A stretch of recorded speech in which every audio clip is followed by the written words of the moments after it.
Rehas na bakal ang kinahantungan ng isang 46 years old na magsasaka matapos salakayin ng mga otoridad ang kanyang tahanan kung saan nakumpiska ang hinihinalang illegal na droga at malaking halaga ng cash kamakalawa ng umaga March 4. Kinilala ni Police Captain Armando A. Tolentino Jr., Acting Chief of Police ng Claveria Police Station, ang suspect na itinago nating alias Boy Negro, residente ng Barangay Sentro 4 sa nasabing bayan. Isinagawa ang operasyon dagong alas 6:30 ng umaga sa bisa ng search warrant number 2026-004 na inisyu ng korte dahil sa paglabag ng Republic Act 9165 o ang Comprehensive Dangerous Drug Act of 2002. Sa ulat ng pulisya, nakuha mula sa pag-iingat ng sospek ang mga sumusunod: 3 sachet na hinihinalang shabu na may timbang na 1.6 gramo, halaga ng droga na tinatayang 7,208 pesos, iba't ibang droga paraphernalia tulad ng magamit na aluminum foil. Bukod sa droga,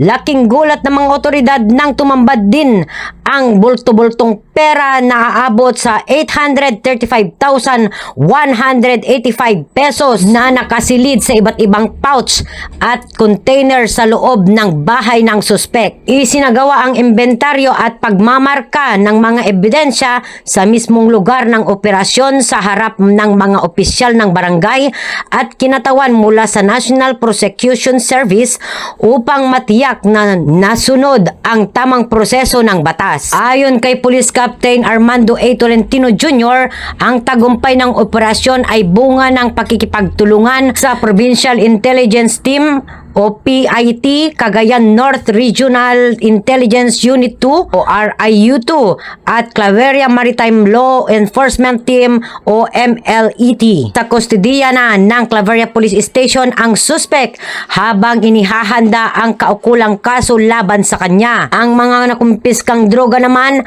ay ipinadala sa Regional Forensic Unit 2 sa Tuguegarao City para sa laboratory examination. Yan ang mabuhay Radio Japan Worldwide. Sa bawat oras, sa bawat tinig, mananatili kaming walang takot